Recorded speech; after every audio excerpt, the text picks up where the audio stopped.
மார்க்கெட்லயே premium quality அதுவும் affordable பிரைஸ்ல உங்க டாய்லெட்டை சுத்தம் பண்ண ஒரே choice bison toilet cleaner just 79 ரூபாய் மட்டுமே. Welcome to imperfect show finance. Market தொடர் ஏற்றத்தில் இருக்கும்லாம் சொல்கிறாங்க. உங்களுக்கு மார்க்கெட் பற்றி பொருளாதாரத்தை பற்றி என்னென்ன கேள்விகள் இருக்கோ எல்லா கேள்விகளையும் மறக்காமல் கமெண்ட் செக்ஷனில் வந்து பதிவிடுங்க. சரி, இன்னைக்கு மார்க்கெட் நிலவரத்தை பார்த்துடலாம். நிஃப்டியை பொறுத்த வரைக்கும் 639 புள்ளிகள் அதிகரித்து 25,727 முடிஞ்சிருக்கு. சென்செக்ஸை பொறுத்த வரைக்கும் 2072 புள்ளிகள் அதிகமாகி 83,739 முடிஞ்சிருக்கு. வாங்க நம்ம பொருளாதார விமர்சகர் நாகப்பன் சார் கிட்ட டாரிஃப் பற்றி, மார்க்கெட்டை பற்றி எல்லாத்த பத்தி டீடெயிலா பேசுவோம். சார் வணக்கம். வணக்கம். எதிர்பாராதது எதிர்பாருங்கிற மாதிரி இது ட்ரம்ப் டக்குன்னு இந்த ட்ரேட் டீல் முடிவுக்கு வந்துருச்சு அப்படின்லாம் சொல்லிட்டாரு. உடனடி அமலுக்கு வருங்கிறதையும் சொல்லியிருந்தாரு. இன்னைக்கு மார்க்கெட்லயும் அதோட ரிஃப்ளெக்ஷன் நம்மளால பார்க்க முடிஞ்சது. அவர் 18% சொல்லியிருக்காரு சார். 25 18 அவர் சொல்லியிருக்காரு. பட் அவர் 50 தானே சார் நமக்கு போட்டது? இல்ல, 25+25, அதாவது முதல்ல 25 தான் போட்டாரு. நோபல் பிரைஸ் சொல்றேன். அது இல்ல, நீங்க ரஷ்யால இருந்து ஆயில் வாங்குறீங்கன்னு சொன்ன உடனே அது உங்களுக்கு கூடுதலா ஒரு 25% போட்டாங்க. அந்த நோபல் பிரைஸ்ங்கிறத அழிச்சிருங்க. மொத்தம் 50%. சோ இந்த 25-18 ஆக்கியிருக்காங்க. ஆனா அந்த இன்னொரு 25 ரஷ்யால இருந்து ஆயில் வாங்குறதுக்காக போட்டது அப்படின்னு சொன்னதுக்கு வந்து அவங்களே பதில் சொல்லியிருக்காங்க. ரஷ்யால இருந்து எண்ணெய் வாங்குறத கணிசமா குறைஞ்சிருச்சு, நிறுத்திடுவாங்கன்னு நம்புறோம், எங்க வெனிசுவேலால இருந்து இங்க இருந்து வாங்குறதா சொல்லியிருக்காங்க அப்படின்னு அவங்களே ஒரு சமாதானம் சொல்லிக்கிறாங்க. ஒரு விஷயத்த புரிஞ்சுக்கணும். அமெரிக்க அதிபர் என்ன சொல்றாரு, இந்த டீல்னால உக்ரைன் வாரே கிட்டத்தட்ட நின்றுச்சுங்கிற லெவலுக்கு வந்துட்டாரு. அமைதி திரும்புகிறது அப்படிங்கிறாரு. கலவர பூமி இல்லை இனிமே அப்படின்னு. So there is much more than what meets the eye-ங்கிறது நம்ம ஆரம்பத்துல இருந்தே பேசிக்கிட்டு இருக்கோம். நமக்கு நேரடியாக தெரியறதுக்கு பின்னணியில பல விஷயங்கள் இருக்கு. அதுதான் அது என்னங்கிறது நமக்கு தெரியாது. அது நோபல் பரிசா, இல்ல ரஷ்யாவோட வாரா, உக்ரைன் வாரா, இல்ல வேற என்ன பிரச்சனைங்கிறது நமக்கு தெரியாது. ஓகே, சோ ஆப்வியஸா பாத்தீங்கன்னா நம்ம இப்ப இந்த டீல்னால ரஷ்யா உக்ரைன் வார் நின்றும்னு அவர் நம்புறாரா அல்லது நம்ம நம்புறோமா? அது தனி பிரச்சனை, இது தனி பிரச்சனைங்கிறது எல்லாருக்குமே தெரியும். அது ஒரு காரணமாக பயன்படுத்தப்பட்டது. அதனால இது வந்து அதை தாண்டி உள்ள ஒரு விஷயம். அந்த 25% போயிடும் தான் நான் நம்புறேன். இன்னொரு 25-18 ஆயிருக்கு. இதுதான் பொதுவாக நம்ம இப்ப பிரஸ் இன்ஃபர்மேஷன் பியூரோ மத்திய அரசாங்கத்தினுடைய அதுல பாத்தீங்கன்னா பிரதமர் வெளியிட்ட ட்வீட்ல வந்திருக்கு. அதுதான் அங்க பிரஸ் ரிலீஸா இருக்கு. பிரஸ் ரிலீஸ்ல இருக்கிறது அவர் ட்வீட் பண்ணிருக்காரு. அதற்கு மேல இந்த டீல் பற்றிய முழு தகவல்கள் நம்ம பேசிக்கொண்டு இருக்கக்கூடிய நேரத்துல நம்ம கையில இல்ல. பட் எல்லாமே சந்தையில வந்து ஊகத்தின் அடிப்படையில தான் பல விஷயங்கள் நடந்துகிட்டு இருக்கு ஒட்டுமொத்தமாக. ஆனால் எல்லாரும் இந்த 25 போயிட்டு இன்னொரு 25-18 ஆயிடுச்சுன்னா மிகப்பெரிய நல்ல விஷயம் அப்படிங்கிற ஒரு யூஃபோரியாலதான் இப்ப சந்தை இருக்கு. 18ங்கிறதே அதிகமா தானே சார் இருக்கு. ஏற்கனவே நமக்கு 0 இருந்துச்சு, அதுக்கப்புறம் 18 ஆயிருக்கு. இன்னொன்னு என்ன சொல்றாருன்னா, இந்தியா வந்து 0 ஆக்கணும் நம்புறேன் அப்படிங்கிறாரு. அவங்களுக்கு 0, நமக்கு 18. அவங்க வளர்ந்த நாடு, நம்ம வளர்ச்சி அடைஞ்சிட்டு இருக்க ஒரு நாடு. அப்ப நமக்கு வந்து ஒரு நெகட்டிவா தானே சார் அதை பார்க்கணும் நம்ம. பொதுவாக வந்து இது வந்து கிட்டத்தட்ட நம்ம வந்து இந்த படிப்பு, கல்வியில, வேலை வாய்ப்புல ரிசர்வேஷன் இருக்க மாதிரிதான். இந்த மாதிரி நாடுகளுக்குள்ளும் இந்த மாதிரியான ஒரு இது இருக்கிறதுனால நீங்க சரியான கேள்வி கிட்ட இருக்கீங்க. நமக்கு இப்படித்தான் இருந்தது ரொம்ப ஆண்டு காலமாக. அவருடைய இது என்னன்னா, இப்படி நீங்க தொடர்ந்து சொல்லிக்கிட்டே இருக்கிறதுனால நான் பாதிக்கப்படுறேன். எங்க உள்ளூர்ல உற்பத்தி இல்லாம போயிடுச்சு, ப்ரொடக்ஷன் இல்ல, எல்லாமே உங்களை நம்பி இருக்க வேண்டியதா இருக்கு. உங்கள்ட்ட வாங்கி வாங்கி நாங்க கடனாளி ஆயிட்டோம், பணத்தை கொடுக்க முடியல, டாலரை வச்சு சமாளிச்சுக்கிட்டு இருக்கோம். எப்பதான் நாங்க உற்பத்தியை பெருக்கிறது, காம்படிட்டிவா வர்றது? அப்போ வர முடியாத பட்சத்துல உங்களோட டாரிஃபை ஏற்றி விட்டுட்டா நான் காம்படிட்டிவா ப்ரொடியூஸ் பண்ண முடியுமான்னு பாக்குறேன். இப்படி பல வாதங்களை அவர்கள் முன்வைக்கிறார்கள். பட் அடிப்படையில என்னன்னா வந்து அட்வான்டேஜ் நமக்கு இருந்தது போயிருச்சுங்கிறது உண்மை. முன்பு இருந்த அட்வான்டேஜ். பட் இன்னொரு விஷயத்த கவனத்துல எடுத்துக்கணும். முன்பு 0 இல்ல. ஒவ்வொரு ப்ராடக்ட்டுக்கும் ஒவ்வொரு டியூட்டி டாரிஃப் இருந்துகிட்டு இருந்தது. சிலதுக்கு இல்ல, சிலதுக்கு கூட இருந்தது, சிலது குறைச்சிருந்தது. இந்த 18ங்கிறது கூடுதலானது. இந்த டாரிஃப் இந்த 18%ங்கிறத இப்போ வந்து எப்படி நம்ம பார்க்கணும்னா, நல்லதா கெட்டதான்னா முன்பு இருந்த நிலவரத்தை விட கெட்டது. ரொம்ப நாட்கள் முன்பு, ஒரு ஆண்டுக்கு முன்பு இருந்ததை விட. பட் 6 மாதம், 1 மாதத்துக்கு முன்பு இருந்ததை விட பெட்டரானா நிச்சயமா பெட்டர். எப்படி பெட்டர் அப்படின்னா, உங்களுக்கு வந்து ஒரு பிரச்சனை இருக்கு, அதை விட பெரிய பிரச்சனையை உங்க தலையில தூக்கி வச்சுட்டு அந்த மிகப்பெரிய பிரச்சனையை ரிமூவ் பண்ணிட்டா முதல்ல இருந்த சின்ன பிரச்சனையாவே தெரியாது. அது மாதிரியான அடிப்படையில தான் இப்ப பண்ணிருக்காங்க. 25 ஆக்கி 50 ஆக்கி 18 அப்பாடா அப்படின்னு நமக்கு ரிலீஃப் வருது. ஒண்ணு. ரெண்டாவது, ஒப்பீட்டு அடிப்படையில மற்ற நாடுகள், நம்மோடு இருக்கக்கூடிய நாடுகள்னு பாத்தீங்கன்னா, பங்களாதேஷா இருக்கட்டும், ஸ்ரீலங்கா இருக்கட்டும், தைவான், வியட்நாம், இதெல்லாம் 20%. 19%ல பாத்தீங்கன்னா பிலிப்பைன்ஸ் இருக்கு, தாய்லாந்து இருக்கு, மலேசியா, இந்தோனேஷியா, பாகிஸ்தான், இதெல்லாம் இருக்கு. ஈவன் கம்போடியா கூட. இதை தாண்டி நீங்க பாத்தீங்கன்னா சைனா எல்லாம் 30-35% வேரியஸ் ப்ராடக்ட்ஸ் இருக்கு. சோ அதோட எல்லாம் ஒப்பிட்டு பார்க்கல நம்ம 18ங்கிறது நமக்கு குறைவு அப்படிங்கிற அளவுதான் சந்தை வந்து இதை அணுகிறதா நான் பாக்குறேன். 18க்கு கீழே நிறைய நாடுகள் கொடுத்துருக்காரு சார். எந்த நாடுகள்லாம்? இப்ப ஜப்பான் 15 இருக்கு, இஸ்ரேல் 15 இருக்கு, பிஜி 15 இருக்கு, 15 இருக்கு. இந்த மாதிரி நிறைய நாடுகள் 15 இருக்கே சார். இப்ப நீங்க சொன்ன நாடுகள்ல ஜப்பான் தவிர, இன்ஃபேக்ட் ஜப்பான் வந்து அமெரிக்காவில் மிகப்பெரிய முதலீடுகளை செய்வதாலாம் கமிட் பண்ணிருக்கு.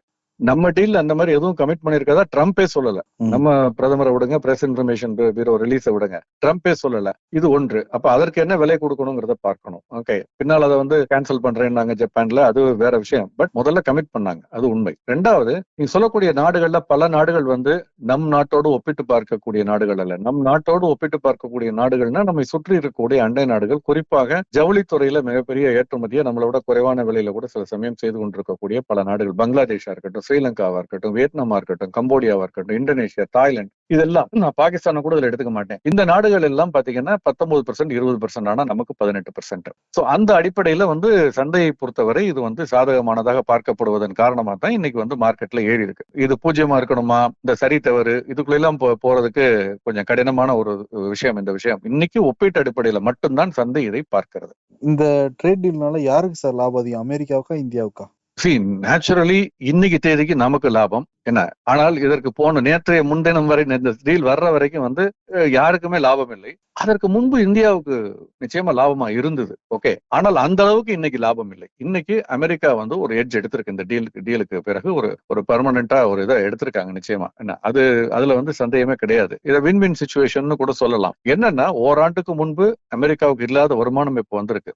ஒரு மாசத்திற்கு முன்போ ஒரு வாரத்துக்கு முன்போ இருந்த பிரச்சனை நமக்கு இப்ப தெரிஞ்சிருக்கிறது. ஸோ ரெண்டு விதத்துல பார்த்தாலும் இது வந்து வின் வின் சிச்சுவேஷன். இன்னொரு விதமா பாத்தீங்கன்னா, ஓராண்டுக்கு முன்பு இருந்ததை விட நமக்கு நெகட்டிவ்னா நமக்கு நெகட்டிவ், அமெரிக்காவுக்கு இது பாசிட்டிவ். பட் நான் சொன்ன மாதிரி ஒப்பீட்டு அடிப்படையில இந்த அட்வான்டேஜ் நமக்கு இருக்க வரைக்கும் இது பிரச்சனை இல்லை. ஆனால் இப்ப அடுத்ததா ஏன்னா நம்ம வந்து அதிபரை எவ்வளவு தூரம் நம்ப முடியும்னு நமக்கு தெரியல. நாளைக்கு திடீர்னு நமக்கு 18 சொன்னதோட போய் பங்களாதேஷ், ஸ்ரீலங்கா, பாகிஸ்தான் எல்லாருக்கும் 15 அல்லது 12, 10 அப்ப நமக்கு இந்த அட்வான்டேஜ் திரும்ப பிரச்சனையா அட்வான்டேஜா இருக்காது, அவங்களுக்கு அட்வான்டேஜ் ஆயிடும், நமக்கு பிரச்சனையா மாறும். அதனாலதான் என்னை பொறுத்தவரை தனிப்பட்ட முறையில நான் இதை வந்து இன்னைக்கு ஒரு மூடு மாத்தி இருக்கு, சென்டிமெண்ட்டை மாத்தி இருக்கு. இன்னும் சொன்னா நம்ப மாட்டீங்க, விளையாட்டாக நேத்து காலையில நாங்க பட்ஜெட் சம்பந்தமாக ஒரு சிறு குழுவினர் பேசிக் கொண்டிருந்த பொழுது ஒரு நண்பர்கள் சொன்னாங்க, இந்த எஸ்டிடி டாக்ஸ் கொண்டு வந்திருக்காங்க, இவ்வளவு தைரியமா மார்க்கெட் வந்து ஞாயிற்றுக்கிழமை அடி வாங்கிருச்சு அப்படின்னு சொல்லிட்டு இருக்கும் பொழுது அவர் சொன்னாங்க, அவங்க வந்து வேற ஏதோ பாசிட்டிவ் நியூஸ் பெருசா எதிர்பார்க்கறாங்க, அந்த தைரியத்துல தான் இந்த டாக்ஸை வந்து எஸ்டிடி டாக்ஸை கூட கொண்டு வந்திருக்காங்க. அந்த பாசிட்டிவ் நியூஸ்ங்கிறது வந்து அமெரிக்காவோட டீலா இருக்கலாம், விரைவில் அறிவிக்கப்படலாம்னு கூட நேற்று பேசிக்கிட்டு இருந்தாங்க. ஆனால் நேற்று மாலை அறிவிக்கப்பட்டிருக்கு. அதை பார்த்தோன்னே எனக்கு ஆச்சரியமா இருந்தது. நேற்று மார்க்கெட் ஏறிச்சு, இன்னைக்கு ஏறி இருக்கு. நேற்று அறிவிப்புக்கு முன்பே மார்க்கெட் ஏறிச்சு, இன்னைக்கு மார்க்கெட் ஏறி இருக்கு. நேற்று ஏறினது கூட ரெக்கவரின்னு சொல்லலாம், இன்னைக்கு ஏறினது அதை விட பாசிட்டிவ் சைட்ல போயிருக்கு. சோ சந்தை இதை வேறு விதமாக பார்க்கிறது. அரசியல் ரீதியாக மற்றபடி நம்ம வேற மாதிரி பார்க்கலாம். பட் ஆனால் சந்தையை பொறுத்தவரை, பொருளாதாரத்தை பொறுத்தவரை இதை வேற மாதிரி தான் பாக்குறாங்க. இது வந்து ஒரு விதத்துல ஒரு பிரச்சனை தீர்ந்ததா பாக்குறாங்க. என்னை பொறுத்த வரைக்கும் நான் வந்து இந்த பிரச்சனை முழுமையாக தீர்ந்ததா நான் நம்பல. என்னைக்கு என்ன சூழ்நிலை மாறும்னு தெரியல. திரும்ப 18 இருந்து 25 ஆகலாம், அல்லது மத்த நாடுகளுக்கு வந்து 19, 20 இருந்து 10 ஆகலாம். அப்ப நம்முடைய அட்வான்டேஜ் எப்படி இருக்கும், காம்படிட்டிவ் அட்வான்டேஜ் என்ன ஆகுங்கிறது நம்ம பொறுத்திருந்துதான் பார்க்கணும். இது ஒரு தற்காலிகமான ஒரு ரிலீஃபாகத்தான் நான் இப்போதைக்கு பாக்குறேன். சார், இப்ப நீங்க சொல்றீங்க நம்மளோட கம்மியான டாரிஃப் இருந்தா கூட நம்ம தான் அமெரிக்காக்கு நிறைய ஏற்றுமதி பண்றோம், அதனால நமக்கு தான் லாபம் அதிகம் அப்படின்னு. பட் அங்க இருந்து இறக்குமதி பண்றப்ப நம்ம ஜீரோல பண்றோம்ல சார், அப்ப நமக்கு அது பாதிப்பு தானே? ஒண்ணு, இந்த நான் சொன்ன மாதிரி இந்த ட்ரேட் டீடைல்ஸ் ஃபுல்லா நம்ம இந்த டாரிஃப் டீடைல்ஸ், அக்ரிமெண்ட் டீடைல் நமக்கு ஃபுல்லா கிடைக்கல. ஓகே, எல்லாமே ஊகத்தின் அடிப்படையில பேசுறோம். ரெண்டாவது, அஸ்யூமிங் தட் ஜீரோ, எல்லாத்துக்கும் ஜீரோ இருக்காது. ஒன்னொன்னுக்கு ஒரு ரேட் இருக்கும், பல இதுக்கு ஜீரோ இருக்கலாம், பல இதுக்கு குறைவான டேட்டா இருக்கலாம். ரெண்டாவது. மூன்றாவது, இப்படி நீங்க கேட்பீங்கன்னு தெரிஞ்சுதான் நாங்க யூரோப்பியன் யூனியனோட ஆல்ரெடி டீல் போட்டோம்ல, அங்கேயே நிறைய தீரவுல சொல்லிருக்கோமே. நீங்க அப்ப கேள்வி கேட்கலையே. Mother of all deal.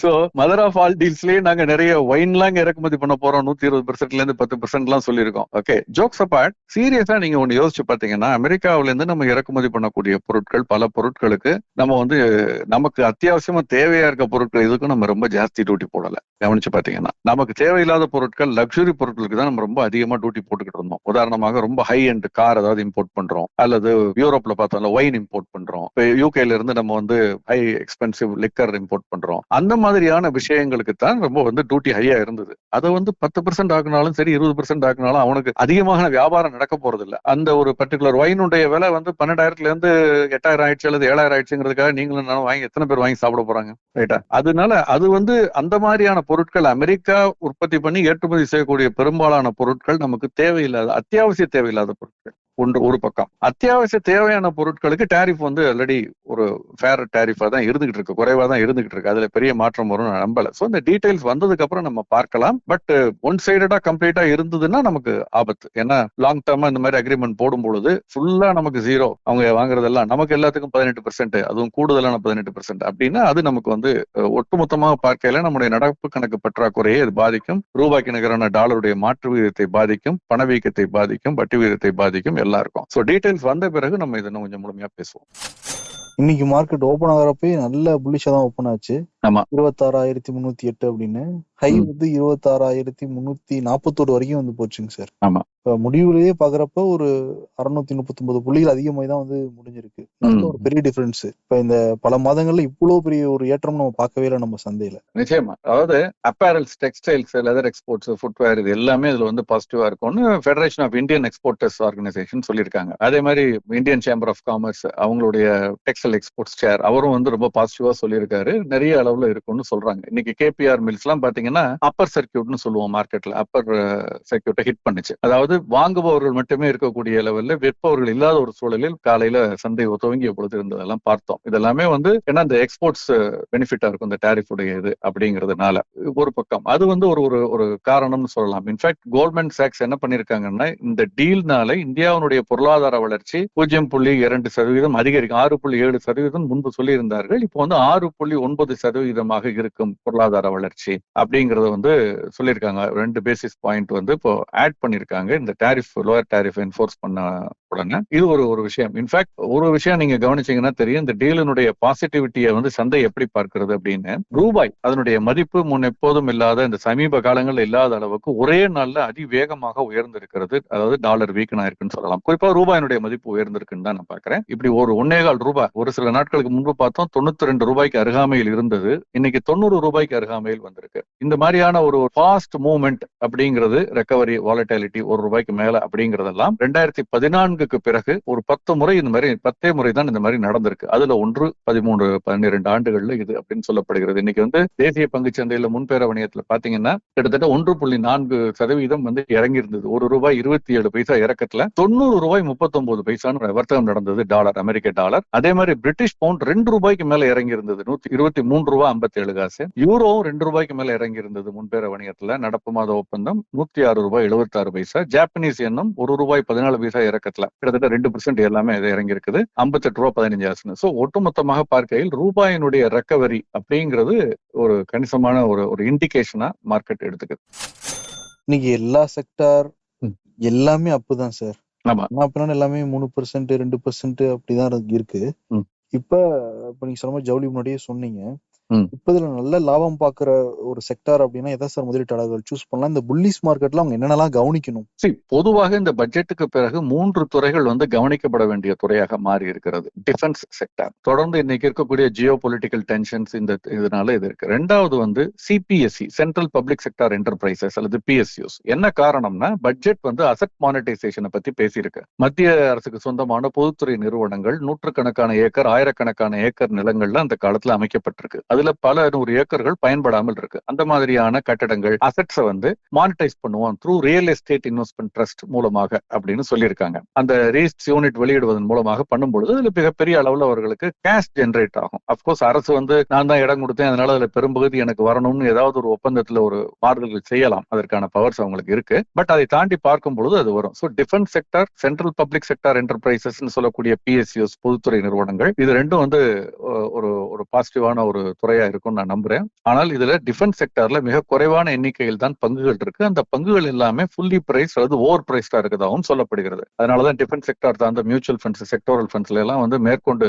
Lump sum investment வாங்குறதெல்லாம் நிறுத்தி கூட வச்சிருந்தாங்க நடுவில். ஓகே, சோ அதனால இதுதான் நல்லா இருக்கும். பட் இந்த மாதிரியான சந்தை ஏறும் பொழுது ஒரு விஷயத்தை கவனத்துல வச்சுக்கணும். இந்த ட்ரம்ப், டேரிஃப் இதெல்லாம் பாசிட்டிவ்னு சந்தை கருதினாலும் ரஷ்யாவில் ஆயில் வாங்குறத குறைச்சிருவாங்க, குறைச்சிட்டாங்க அப்படின்னு அவங்க சொன்னாலும் ரஷ்யா என்ன சொல்லியிருக்காங்கிறத கவனிக்கணும். ரஷ்யா இன்னைக்கு என்ன சொல்லியிருக்குன்னா, there is no official word from New Delhi on halting Russian oil imports அப்படின்னு சொல்லியிருக்காங்க. இந்த மாதிரி ட்ரம்ப் சொல்லியிருக்காரு, இந்தியா வந்து ரஷ்யால இருந்து எண்ணெய் வாங்குறத வந்து நிறுத்துறோம்னு ஒப்புதல் அளித்திருக்கிறார்கள்னு சொல்லியிருக்காங்களே, அந்த மாதிரியான தகவல் எதுவுமோ அல்லது அந்த மாதிரியான ஒரு கம்யூனிகேஷன் எதுவும் எங்களுக்கு இது வரைக்கும் வந்து அந்த மாதிரியான ஸ்டேட்மெண்ட் எதுவும் நியூ டெல்லியில இருந்து எங்களுக்கு வரல. எங்களுடைய ஸ்ட்ராட்டஜிக் பார்ட்னர்ஷிப் இம்பார்ட்டன்ட், அது கண்டினியூ ஆகும் அப்படின்னு வந்து சொன்னதா ராய்டர்ஸ் வந்து செய்தி நிறுவனம் வந்து கிரெம்லின்ல அங்கிருந்து தகவல் வெளியானதாக கோட் பண்ணிருக்காங்க. சோ இதை கவனத்துல வச்சுக்கணும். இந்த ஒரு நாள் ஊத்துங்கிறது சரியான வார்த்தையா இருக்காது. ஒரு நாள் இந்த ஏற்ற இறக்கத்தை வச்சு நம்பி நம்ம முதலீடு செய்யக்கூடாது. நீண்ட கால அடிப்படையில தான் நம்முடைய முதலீடுகள் இருக்கணும். இன்னைக்கு சென்செக்ஸ்ல 2 பங்கு மட்டும்தான் விலை இறக்க பங்குகள், பாக்கி எல்லாமே விலையேற்ற பங்குகள் அப்படிங்கறத பாக்குறோம். நிப்டி எடுத்துக்கிட்டா கூட அதே மாதிரி அதுல இருக்கக்கூடிய 50 பங்குகள்ல 4 பங்குகள் மட்டும்தான் விலை இறக்க பங்குகள், பட் எல்லாமே விலையேற்ற பங்குகள். குறிப்பா Adani enterprises and Adani ports. Adani enterprises கிட்டத்தட்ட 10% ஏறி இருக்கு, அதானி போர்ட்ஸ் 9% மேல ஏறி இருக்கு. ரெண்டுமே நிப்டியில் இருக்கக்கூடிய பங்கு. அது பாத்தீங்கன்னா என்ன காரணம்னா, அதானி என்டர்பிரைசஸோட 3ஆம் காலாண்டு முடிவுகள் வெளியானது. சோ ப்ராஃபிட் வந்து 97% அதிகரிச்சிருக்கு. Consolidated profit 97% year on year பார்க்கும்போது அதிகரிச்சிருக்கு. 5627 கோடி. ரெவென்யூ 9% ஏறி இருக்கு. ரெவென்யூ 9% தான், பட் ப்ராஃபிட் ஆஃப்டர் டாக்ஸ் 97% ஏறி இருக்கு. இது ஏதாவது ஒன் டைம் ஏதாவது இருக்கா, எக்ஸப்ஷனல் ஐட்டம்ஸ் இருக்காங்கிறத நம்ம ரீட் பிட்வீன் த லைன்ஸ் அதை பார்க்கணும் நம்ம. அது மாதிரி அதானி போர்ட்ஸ் அதை எடுத்துட்டு பாத்தீங்கன்னா அவங்களுடைய கன்சாலிடேட்டட் ப்ராஃபிட் 21% அதிகரிச்சிருக்கு. ரெவென்யூவும் 22% அதிகரிச்சிருக்கு. லாபம் 21% அதிகரிச்சு 3054 கோடி. சோ இது இரண்டினுடைய தாக்கமும் அந்த பங்கினுடைய விலையில நம்ம சந்தையில பார்க்க முடிந்தது. அது தவிர Jio finance, Bajaj finance, Bajaj home finance வந்து இன்னைக்கு ரிசல்ட்ஸ் வந்திருக்கு. அது பாசிட்டிவா இருந்தது. அதை பற்றி பின்னால பார்க்கலாம். பட் ஒட்டுமொத்தமாக பார்க்கையில நிப்டியை பொறுத்த வரைக்கும் அந்த 25,300 டெசிசிவா தாண்டி இருக்கு, அதுல சந்தேகம் இல்லை. பட் இது ஒரு ஈவென்ட் பேஸ்டா ஏறி இருக்கு. அதனால கவனமா இருக்கணும். ஏன்னா இது மாறுனுச்சுன்னா எல்லாமே மாறிடும். அதுல இந்த கிளாரிபிகேஷன்ஸ் எங்கேயாவது லூப் ஹோல் இருக்கு, வீக்னஸ் இருக்குன்னா இது எல்லாமே மாறும். டீடைல்ஸ் பார்க்கணும். அப்ப பாசிட்டிவ் சென்டிமெண்ட்ல இது வந்து 26,200 வரைக்கும் போகலாம். இந்த வாரமோ அடுத்த வாரமோ 26,200 வரைக்கும் போறதுக்கு வாய்ப்பு இருக்கு. லோயர் சைட்ல சப்போர்ட் 25,600ல ஒரு மைனர் சப்போர்ட் இருந்தால் கூட 25,300ல தான் அடுத்த ஸ்ட்ராங் சப்போர்ட்ங்கிறது இருக்கு. சோ அதை பிரேக் ஆகாதுன்னு நான் நினைக்கிறேன். இப்ப இன்னைக்கு இருக்கக்கூடிய செய்திகள், பெரும்பாலான செய்திகள் உண்மையாக இருக்கும் பட்சத்துல, இதனுடைய முழு விவரங்கள் வரும் பட்சத்துல அந்த 25,300 இன்னுமே will serve as a strong support level தான் நினைக்கிறேன். ஏன்னா நேற்று இருந்ததுக்கு முந்தா நாள் இருந்ததுக்கு நேர்மாறா இருக்கு. நீங்க அட்வான்ஸ் டிக்ளைன் பார்த்திருப்பீங்க. டிக்ளைனோட அட்வான்ஸ் வந்து 6 மடங்கு அதிகமா இருக்குங்கிறத நம்ம பாக்குறோம். அதே மாதிரி அப்பர் சர்க்யூட் ஹிட் பண்ண ஸ்டாக்ஸ் வந்து லோயர் சர்க்யூட்டை விட கிட்டத்தட்ட 4 மடங்கு 3 மடங்குக்கு மேல இருக்குங்கிறத பாக்குறோம். 52 வீக் ஹைலோ கூட ஈக்குவலா தான் இருக்கு. பெரிய அளவுல ரொம்ப சேஞ்ச் இல்ல. செக்டர்ஸ் பார்த்தா பிராடர் எல்லா செக்டர்ஸுமே ஏறி இருக்கு. ஃபார்மா ஒரு செக்டர் கூட இன்னைக்கு இறக்கத்துல இல்ல, எல்லா செக்டருமே ஏறி இருக்கு. குறிப்பா ஹெல்த் கேர் அண்ட் ஃபார்மா ஏறி இருக்கு. பிராடர் இண்டெக்ஸுமே நிப்டி 50 தவிர 100 to 400 500 ஏறி இருக்கு. மிட் கேப், ஸ்மால் கேப் ஏறி இருக்கு. So it's a complete sentiment change. அப்படிதான் நான் அதை பாக்குறேன். வரும் நாட்கள்ல நிப்டி ஒரு புதிய உச்சத்தை தொடரலாம். அதற்கான வாய்ப்புகள் அதிகமா இருக்கதா நினைக்கிறேன். ப்ரொவைடட் இந்த ரஷ்யா ஆயில் அது பிரச்சனை, அப்புறம் இந்த டாரிஃப், இந்த பிரசிடென்ட் என்ன சொன்னாரு, இதனுடைய முழு விவரங்கள், டாரிஃப்னுடைய முழு விவரங்கள் நமக்கு தெரிந்த பிறகுதான் அதை உறுதியா சொல்ல முடியும். பட் இப்ப இது வரைக்கும் நமக்கு பொது வெளியில தெரிந்திருக்கக்கூடிய விஷயங்கள் உண்மையாக இருக்கும் பட்சத்துல சந்தை இதை ஒரு மிகப்பெரிய பாசிட்டிவாகத்தான் கருதுகிறது. அதனால வந்து அந்த பாசிட்டிவ் ட்ரெண்டுங்கிறது கண்டினியூ ஆகிறதுக்கான வாய்ப்புகள் அதிகமா இருக்குன்னு தான் நான் நினைக்கிறேன். ப்ராஃபிட் புக்கிங் அப்பப்போ வராம இருக்காது. இன்னைக்கே கூட அதிகமா ஏறின பங்குகள் துவக்கத்துல, அதுக்கப்புறம் பாத்தீங்கன்னா நடுவுல நிப்டி ஒரு கட்டத்துல 1000 புள்ளிகளை தாண்டியது. 1100 1200 புள்ளிகள் வரைக்கும் கூட போனுச்சு. அங்க இருந்து இப்ப இறங்கி இருக்கிறத நம்ம பாக்குறோம். சோ அது மாதிரி ப்ராஃபிட் புக்கிங்கிறது வராம இருக்காது. அதை தவிர்க்க முடியாது. ஏன்னா நடுவுல பயந்துருப்பாங்க கொஞ்சம் இறங்கின உடனே. சோ அவர்கள் எல்லாம் இப்ப ஏறின கொஞ்சம் புக்கிங் வரும். அதனால ஒரு கரெக்ஷன் வரலாம். பட் அதை தாண்டி சென்டிமெண்ட் வந்து பாசிட்டிவா மாறி இருக்கு. ஏர்னிங்ஸ் பாசிட்டிவா மாறணும். அப்பதான் இது வந்து ஸ்டேபிளா நிக்கும். தங்கம் வெள்ளி எப்படி சார் இருக்கு? தங்கம் வெள்ளி மீண்டும் ஒரு புல் பேக் ரேலி ஸ்ட்ராங்கா வந்திருக்கு. நேற்றுக்கு இன்னைக்கும் பார்த்திருப்பீங்க. தங்கம் 5% ஏறி இருக்கு. 1,52,000 கிட்ட இருக்கு.